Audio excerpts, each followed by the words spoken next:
He was a real estate tycoon with expensive tastes. He wanted people to know that he had money, that he was successful. He's the kind of person that when he came in the room, you knew he had come in the room. Until his mile-high ambitions came crashing down to earth. For someone to be literally blown up in a high-profile, high-end Tucson resort was very attention-grabbing. The investigation would delve into the exclusive world of Tucson's rich and famous to catch an assassin out to make a killing. The story is the epitome of American greed.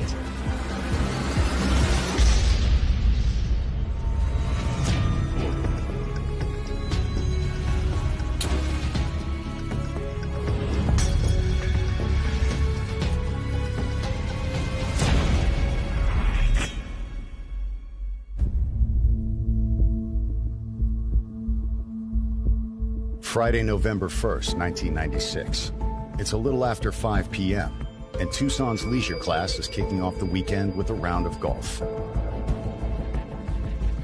The players are among the city's most rich and powerful, and the biggest name on the course is 52-year-old Gary Triano. Gary Triano was a very charismatic personality. He was sort of a larger-than-life real estate mogul. Every Friday, he would be out on the course with people he was trying to get to invest in his latest venture. But this time, Gary's wheeling and dealing ends with a bang. And at the end of the golfing, he came back to his car, and when he got into his car, the bomb went off.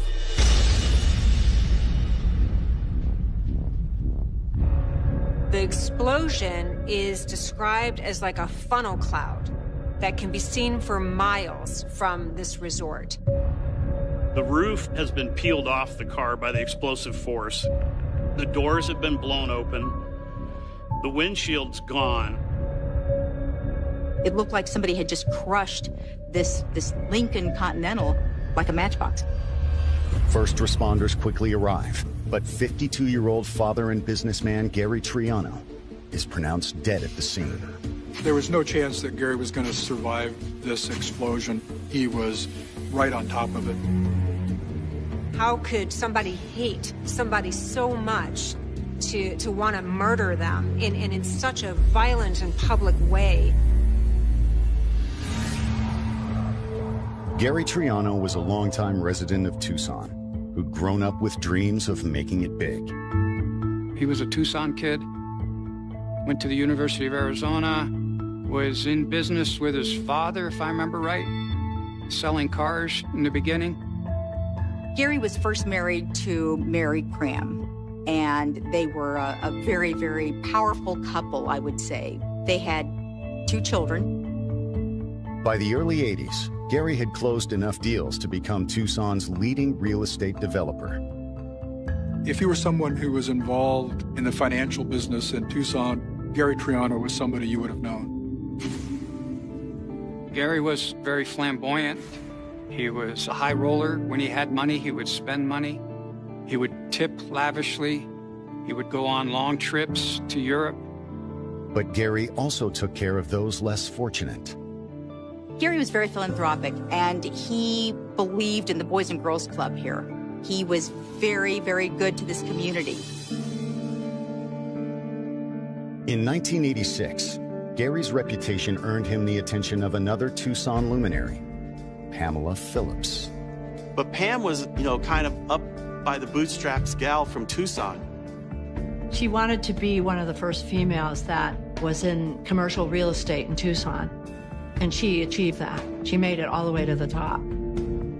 Gary hosted numerous parties, and friends tell me that she would go to these parties, and that's how they met. She sort of crashed the party, zeroed in on Gary. They had a whirlwind romance.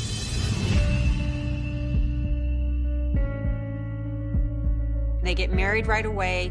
They have a very lavish wedding. It's a black tie affair on a yacht in San Diego. He left Mary to get married to Pamela Phillips. They were kind of a power couple, in Tucson. Donald Trump came here at one point with Marlo Maples and stayed with them for about a month. They became friends and later went down to Mar-a-Lago. They become part of that jet set where they're flying off to, have lunch in Greece or flying to his estate in Florida. But in the early 90s, Gary and Pam's jet-setting days came to a sudden end. He was, tapped out. I mean, all those wonderful jet trips cost a lot of money. She realizes that her marriage is not what she believed it to be when she's pregnant with her first child. But 2 kids into the marriage, she's now having to put up her own money to keep Gary afloat. Gary was forced out of one of the Indian gaming businesses at the time, and once he was forced out of that, as well as some of the real estate things that were going on, Gary lost money and ended up having to file for bankruptcy. Gary started getting into real trouble financially, and I think Pam got very scared for her and her children's safety because of that. And I think that's what finally triggered the divorce. I mean, they were not happy with each other. So she takes the kids and takes off to Aspen. He's gone through a bankruptcy. He is living in a spare bedroom of a friend of his. He's driving a borrowed car. He's more down and out than he's been for quite a while. In spite of these setbacks, Gary was determined to turn his life around. Gary was the type of guy that he would never give up, and even though he was down today, there was a real good chance that by next year he'd be back on top. He wanted to convey the image and the message that he was making some kind of a comeback. But he would never get the chance. Someone had made sure Gary never climbed back to the top, and Tucson police are determined to find out who. Everybody was in total disbelief. This is the kind of stuff that you read about, you see it on TV, but you don't think it's going to happen to you. This is not only a whodunit case and a howdunit case. What would drive somebody to do this? Coming up, Gary Triano was deeper in the hole than anyone realized. When reporters asked the sheriff if there are any suspects, Sheriff Dupnik said, "Open the phone book."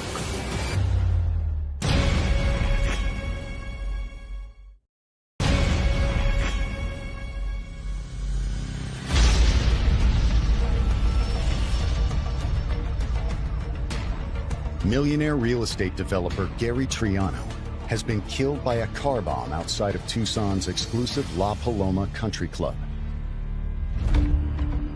Police arrive to find the area in complete chaos.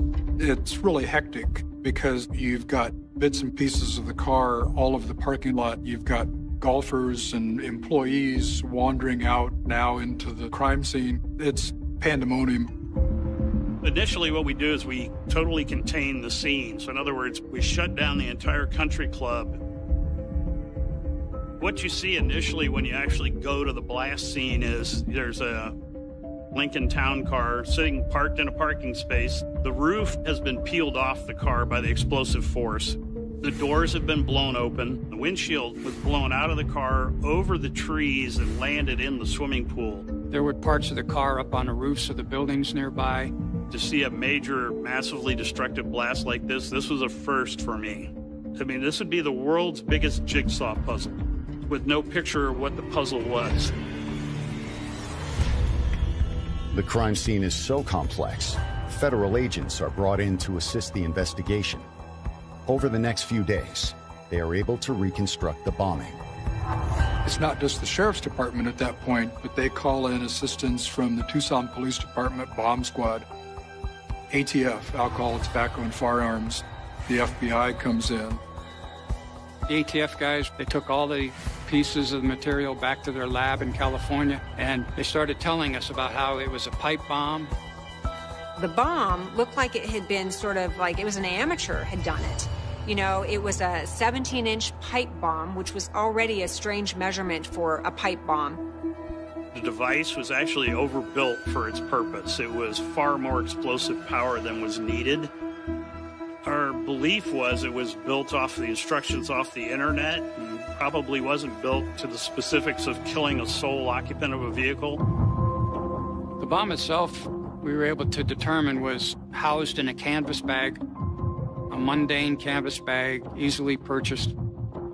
Through interviews, we knew that Gary very rarely locked his car, so it was not hard to believe that the killer just opened the car door, placed the bag with the bomb in it. What we didn't know is what detonated the device. Was it motion activated? Was it on a timer?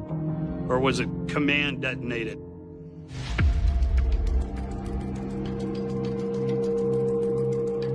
Eventually, what ATF is able to determine is that it was remote controlled. The killer was probably within 100 yards, laying in wait with his remote detonator. Nat told us that the killer had to be in the parking lot. They had to watch Gary get into the car that night before they detonated the bomb.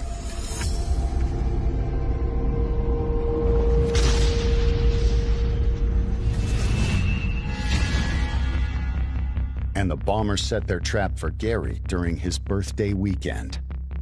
It was his birthday, and there was a celebration for him that weekend. So he may very well have thought that this was somebody, a friend, that dropped off a birthday present for him. The golf outing had been prearranged so that the family knew where he was going to be and when he would be coming back home. They were waiting, all excited to surprise him, and instead, their surprise turned into a nightmare. Had to have been somebody who knew Gary, knew his habits. He had to sit there patiently waiting after he planted the device in the car. And then once he saw Mr. Triano get in the car, he pulls the trigger.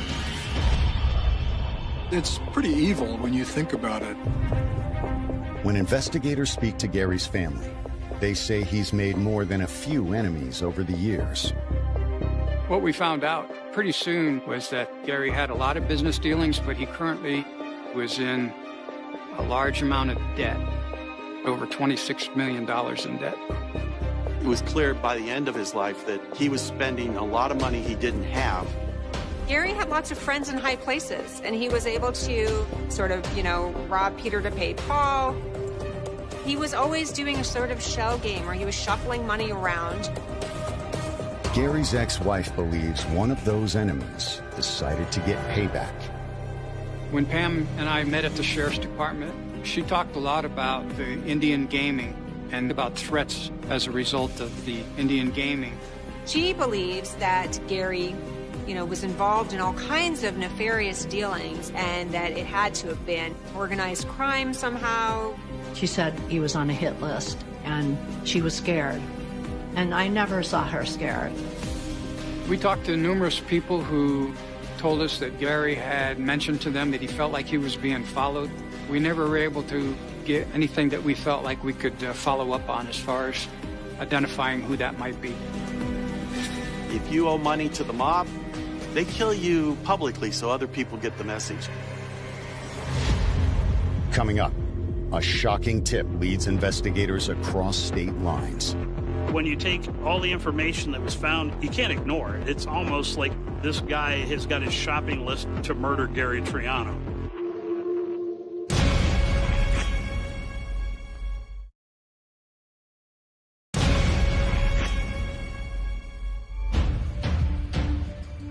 Tucson police are investigating the murder of 52-year-old real estate mogul Gary Triano.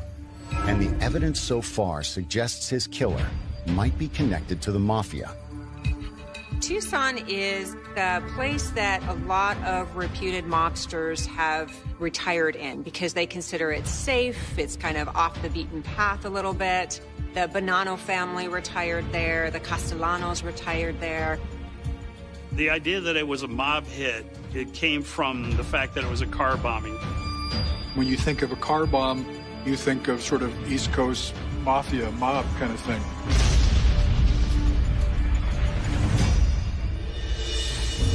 With over $25 million in unpaid debts, the list of suspects seems endless.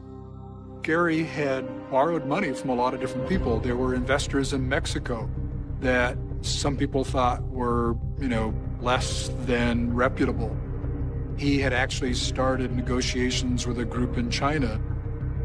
Gary Triano not only owed $4.5 million to casinos in Las Vegas, he was threatening a lawsuit against a guy named Gary Fears in St. Louis. Gary had so many enemies that, it would have been easier to find out who wanted to keep him alive than want him dead. Detectives track down every possible lead, but despite his suspicious business dealings, they keep coming up empty-handed. In the days and weeks after the bombing, detectives are interviewing every known associate of Gary Triano that they can find. You follow out the thread of organized crime. You follow out the thread of a person who was financially crippled by Mr. Triano's failed financial advice. And as you followed each of those out through the investigation, they all just went away. There was nothing in his life that when you took it and amassed it and put it together that led to a motive for murder. Then, just as the investigation seems to hit a dead end, the Pima County Sheriff's Office receives some unexpected help. It was national news, and that first week after the bombing, I got a message to call a detective in Aspen, Colorado. And that's when I first met Detective Jim Crowley. Detective Crowley talked to me about a fraud investigation that he was involved in, that Ron Young was the principal suspect. He was a businessman who was really more of a confidence man. Investigators learned that 7 months before Gary Triano's murder, Aspen authorities were preparing to bring in Ron Young on fraud charges. He disappeared before they got the chance. He was on the run. He was on the run because he had a warrant out for his arrest. Ron Young had rented a van using a fictitious credit card. And result of that, the van was reported stolen. The van stolen in Aspen had turned up in California 1 month before the murder, and it appears to contain new evidence investigators now realize is connected to Gary's murder. In October of 1996, in Brea, California, some neighbors report a van that's been parked on their street in a cul-de-sac for a few days.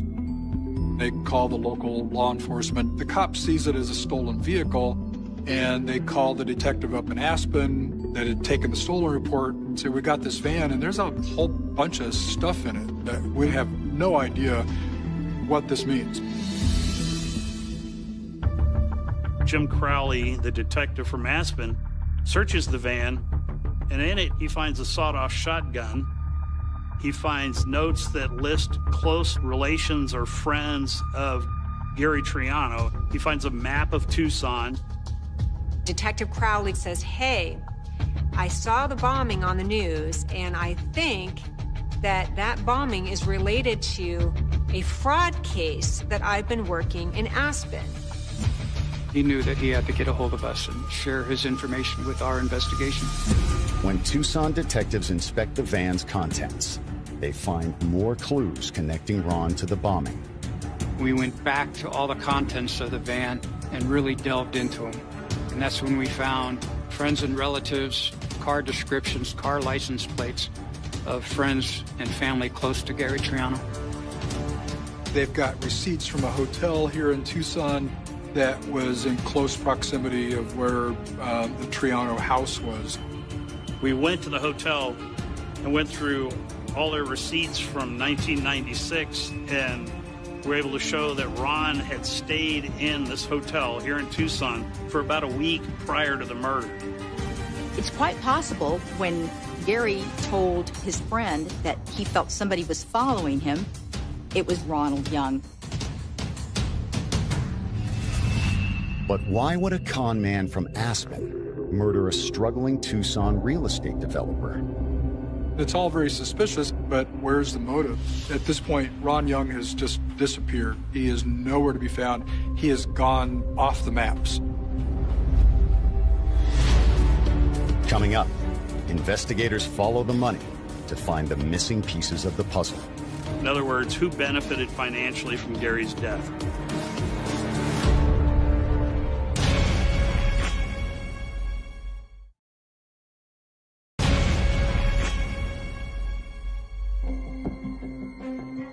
Thanks to a call from the Aspen Police Department, investigators in Tucson have discovered that a con man named Ronald Young was targeting Gary Triano.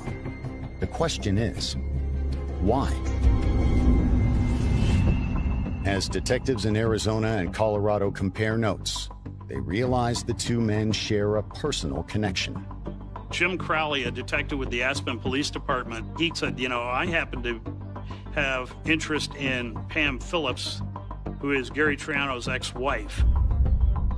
Before the bombing happens, Detective Crowley gets an interesting phone call from Pam Phillips about a year prior. Pam Phillips calls him up because Pam has realized that she's just been defrauded, bilked out of $300,000 by Ron. She called me and said, yeah, I just got taken and this guy just, took all my money. But it seems Pam had quickly withdrawn the accusation. Crowley goes into depth that publicly she cried wolf, that Ron Young had done these horrible financial things to me, but wouldn't go on record and wouldn't file a report with the Aspen Police Department. Meanwhile, Ron and her kind of make up, and she strangely calls Detective Crowley and says, you know what? It was my mistake. I made an accounting error, and I don't want to press charges anymore. I'd ask her about him, and she'd just turn her head and walk away. She never, ever said his name again. Pam's friends think they know why.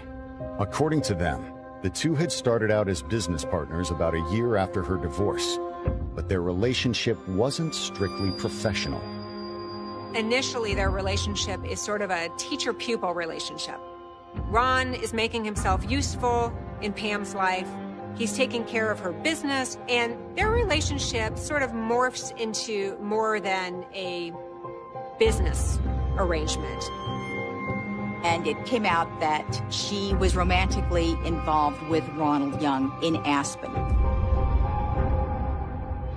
Every once in a while, they'll have drinks too late, and Ron will wind up asleep on the couch, sometimes then wanders into the bedroom. I think Pam used her beauty and sex for men in that way. That was her tool. Investigators now know that Pam is the connection between Ron and Gary Triano. But had Ron been using her to get to her husband? Or was Pam in on the plot? It could be, certainly, that Ron Young had sort of looked into Pam Phillips's background, collected a lot of information about her and her ex-husband to try to perpetrate some further fraud on her.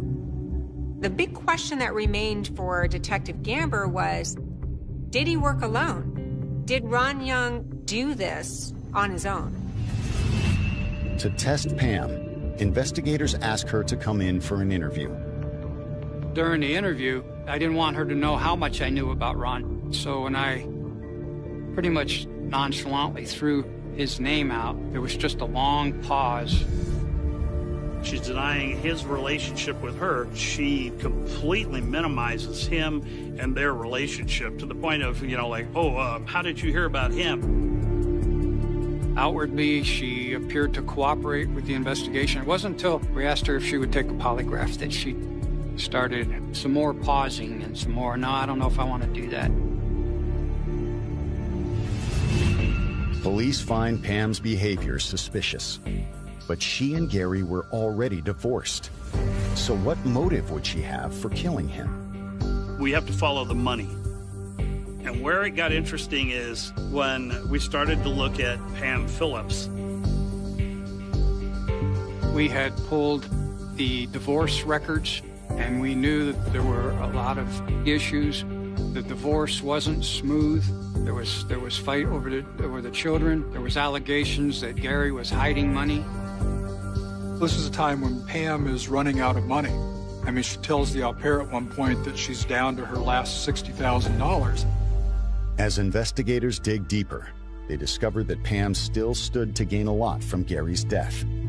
The detectives are doing their due diligence. They do find out about the insurance policy that Pam Phillips had on Gary's life, that she maintained even after the divorce. The insurance policy consisted of a $2 million life insurance. I was told, and then we were able to confirm through records, that the children were the beneficiaries. But the children are minors, and so Pam's the guardian, of course, so she's getting the money. Pam took that money and bought her first house with it in Aspen. I was invited over there to go house hunting with her. It's like, who had the most to benefit and who had the motive? And Pam Phillips had the motive. But investigators know it's still not enough to make an arrest. So the really frustrating part about this case is that, they have all of this evidence, but there's too many loose ends. Pam Phillips was definitely a potential suspect. However, one of the main people that we wanted to talk to was a fugitive, and he was nowhere to be found. By November of 1997, the case has come to a complete standstill. Detectives begin to wonder if it will ever be solved. We revisit the story on the one-year anniversary. Still no arrests, no one in custody, no person of interest, nothing, nada. The only really unknown at the end of the task force was we needed to talk to Ron Young. Coming up, the hunt for the missing con man finally ends. So after this long 9-year hiatus, they finally get the tip.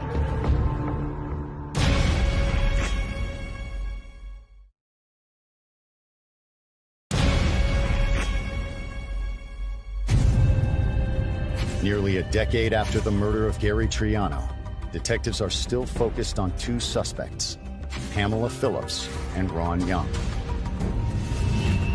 But they still don't have enough evidence to charge either of them, and Ron is still in hiding. Everybody worked this case down to the last possible lead, and then we were left, where's Ron Young? In November of 2005, investigators decide to make one last attempt to draw Ron out. I mean, there's this push that we need to do something on it. The sheriff's department really wants to solve this case. When the thought of America's Most Wanted came up, it seemed like a logical way to at least try to locate him. It really hit the national spotlight when it debuted. It just kind of let everybody know to be on the lookout for this man who is a person of interest, Ronald Young. The episode airs on November 19th. Within 24 hours, Tucson police get the tip they were hoping for. What happened was Ron Young's chiropractor in Fort Lauderdale, Florida, called in and said, Ron, this guy is a patient of mine, but he's a patient under a different name. Not only is he a client, but he's got an appointment that morning. So there is this scramble for the fugitive detail in Broward County to set up outside this chiropractor's office. Sure enough, Ron Young comes up in a taxi and is immediately apprehended. With Ron finally in custody, investigators swiftly execute a search warrant for his apartment and vehicle. There are boxes and boxes of, all sorts of things, floppy disks, thumb drives, hard drives, paper receipts. There is just this treasure trove of information. As the recordings were analyzed, as computer was analyzed, it was evident that they had a financial relationship. The evidence that's becoming clear is that Ron Young is owed $400,000 by Pam Phillips for a job that he did for her. He's meticulously, like an accountant, kept track of every payment. Over the course of years, there are tens, hundreds of thousands of dollars in cash that Pam Phillips is sending to Ron Young. That's obviously huge evidence, but it's the phone calls that Ron Young has been recording between the two of them that ultimately is the downfall for both of them.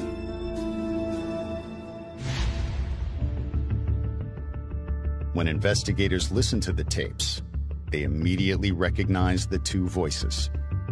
We took one of the micro cassettes, put it into a recorder, and started to play it, and instantly you heard Ron Young's voice, and he was talking to Pam Phillips. I can't really talk right now, but I put something in the mail. Thanks, bye. And the minute I heard her voice, I knew that he was talking on the phone with Pam Phillips. And at that point, I just said, this has got to be the answer.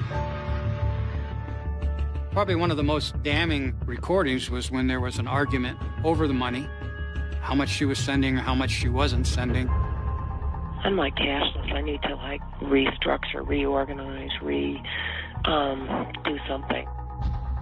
You know what? I just can't handle this. I really can't. It's too dangerous. She argues with him, says, I've paid you enough. And Ron Young says, you will pay me the rest of my money or you will be in prison for murder. And her response is, so will you.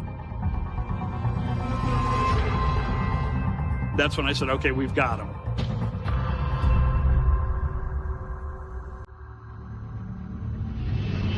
But when Aspen police try to arrest Pamela, they discover she's now on the run. After the indictment came down, they found that she had left for Europe. What we know is that she took a flight that took her through Atlanta, then on to Gatwick Airport in London, and then possibly on to Munich. And that's all we know. To track her down, detectives enlist the aid of Interpol. They start conducting a European investigation on her. And about 1 year later, I get a call, and it's basically Pam is in custody in Vienna, Austria. The way that they track her down, in a very ironic, almost coincidental scenario, is she stiffs her limousine driver.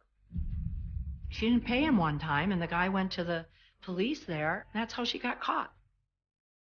She has again found herself a man, a rich man, to align with.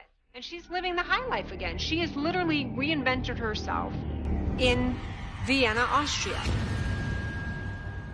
On July 2nd, 2010, Pam is finally taken into custody at the Tucson International Airport. What was reported to me is her comment was, if Gamber's in the airport, I'm not getting off the plane. Then she gets handed over to me. So it was a good feeling. I kept asking her questions the whole time until she got into the detective's car. And I said, well, how does it feel to be back in Tucson? And she looked at me and she said, it's very hot. Well, it got a lot hotter. Coming up, Gary's accused killers finally stand trial. But will a jury convict them?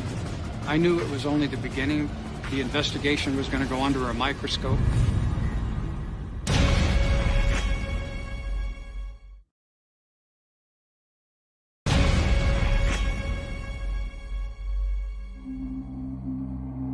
Nearly 18 years after the murder of real estate tycoon Gary Triano, prosecutors in Tucson, Arizona have finally charged 2 co-conspirators with the crime. Gary's ex-wife, Pamela Phillips, and her ex-lover, Ron Young. The trials begin with Ron Young in February of 2010. The evidence is, the recordings, all the evidence that he'd saved. He makes a trip to Tucson, and he stalks Gary, and he learns about his habits. Ron Young had established Gary's pattern of going to the La Paloma Country Club. He constructed the device. He planted it in the car. He sat back and he waited for Gary Triano's golf game to end, and that's when he hit the detonate button. The public defender's office just said that the state's case was very circumstantial and didn't rise to the level of beyond a reasonable doubt. But the jury disagrees.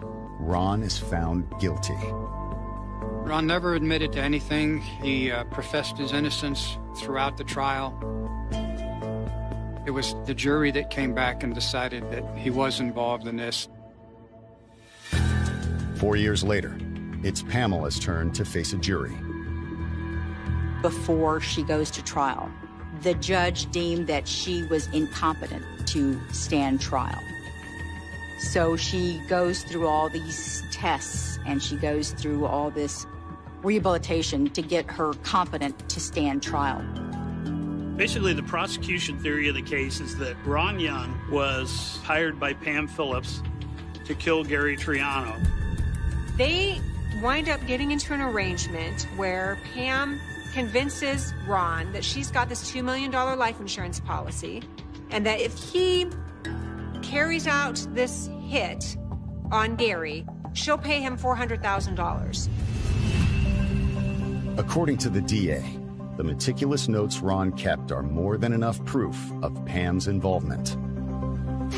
She gets the money from the insurance claim early 1997, and she starts paying Ron Young these payments shortly thereafter. We're talking $400,000, and it's being paid out in bits and pieces. You know, it was very suspicious.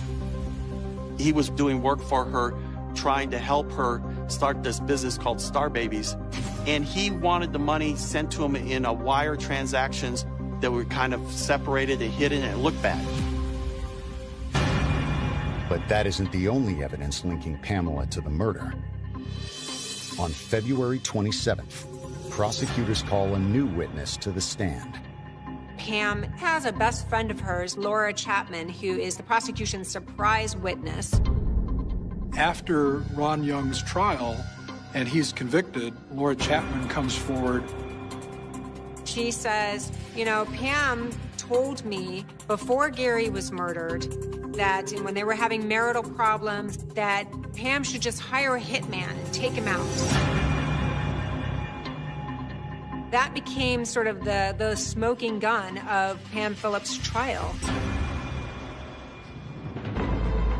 However, the defense argues that none of it proves Pam is guilty of murder. They could never really place her at the scene of the crime, you know, so they have to link her to Ron, and they have to link her through emails and things that can be interpreted differently. In fact, Pam's attorneys have their own theory about who killed Gary.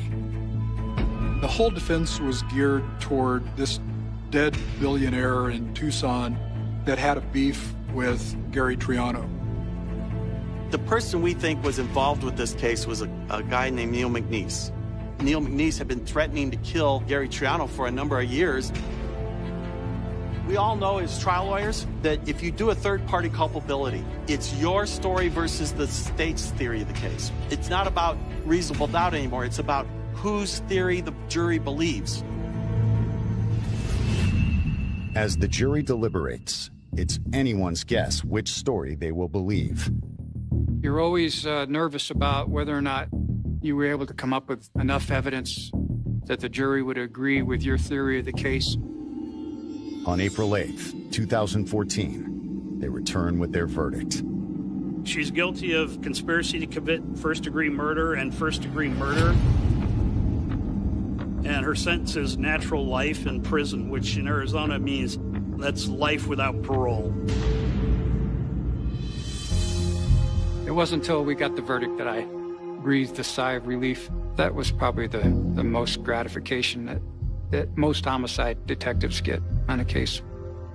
Gary's children were there, his ex-wife was there, his brother, and there was just this sense of relief. I mean, after almost 2 decades, they finally felt that they got some measure of justice. An insatiable desire for the finer things in life had driven Pam to gamble on the perfect murder. Instead, she'd lost everything. There was, I think, some sadness that Pam Phillips, she didn't have to do this. She was not destitute by any means. Pam orchestrated this murder absolutely out of revenge, but also just plain and simple greed. She was told that she was going to live a lavish lifestyle, be part of the rich and famous, be this elite socialite. It just sort of epitomized the ugly side of American greed. You know, what would somebody do for money